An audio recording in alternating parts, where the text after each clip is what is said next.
Hey there, welcome to our channel. I'm Karen with Daniel's Do Adventures. If you're new to our channel, we share tips and tricks from when we travel. In today's video, I want to share our top 10 tips for how we tackle Disney World.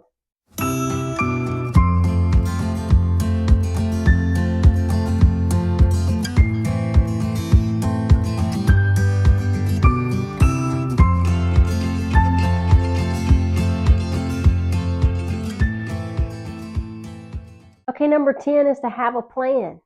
Do your research. Watch the app and see which rides have the longest wait times. See which rides lightning lanes go away first. Study a map of the park if you've never been and get an idea of which rides are near each other. Look at the menus at different places to eat so you have a plan of what your family likes to eat and where you might stop to eat. We even have a list of the places to eat and the things that we would like to eat there. We look at it on our phone, and so if we forget, we just have a place to go look. Number 9 is to remember to mobile order your food. And an additional tip for that is to consider eating at off times. I mean, when we would get to the park at 7 o'clock in the morning, we were ready for lunch by 10:30, and so there wasn't a long wait to eat. And we would eat our lunch number 1 really early. But you can mobile order your food and have it ready to be picked up when you're like get off of a ride or something. Number 8 is be smart about what you carry into the park as far as a bag. We have a whole other video about what we put in our park bags. Check that one out. But we also carry a small book bag into the parks because you have to use a locker for Tron. It's not very big. You have to put a bag between your legs on almost every other ride or in a small compartment on the ride. And so my girls like to take little book bags to take their own stuff in to the parks. But we have a family book bag that we take, but it's not very big. So I think it's smart to use a small park bag.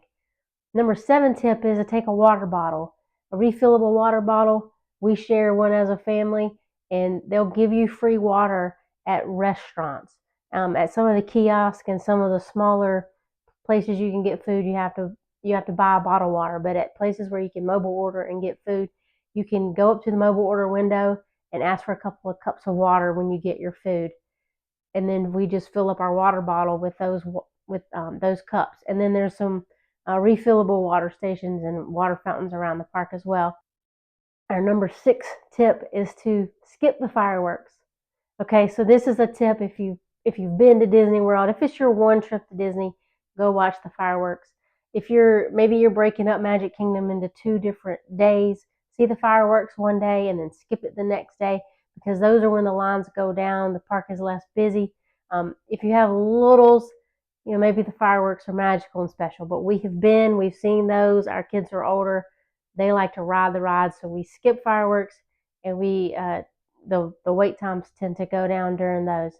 Number 5 is to use the lightning lane. Yes, it's expensive. It's kind of painful. We just close your eyes, click the button, and buy it, and then use it.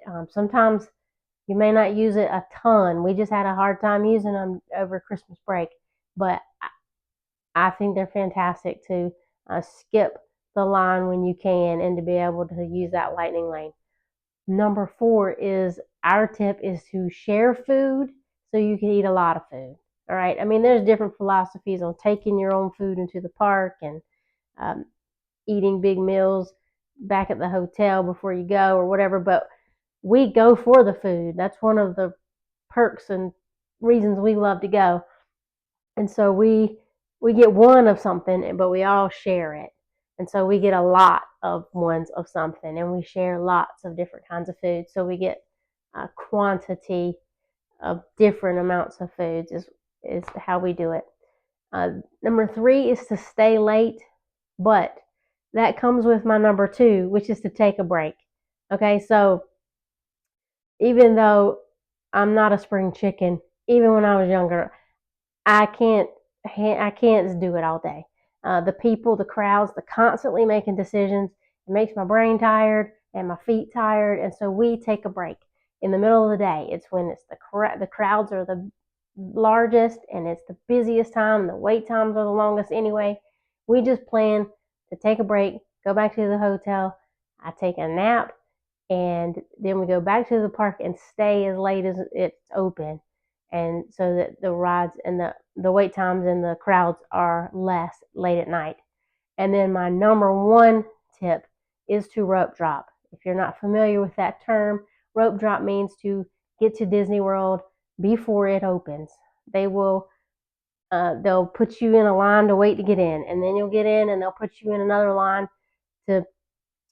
If you're a resort guest, you get in 30 minutes earlier, so they'll put you in a line to check that you're a resort guest, and then you go to the land where you want to get in, and you'll wait there, and so you do a lot of waiting.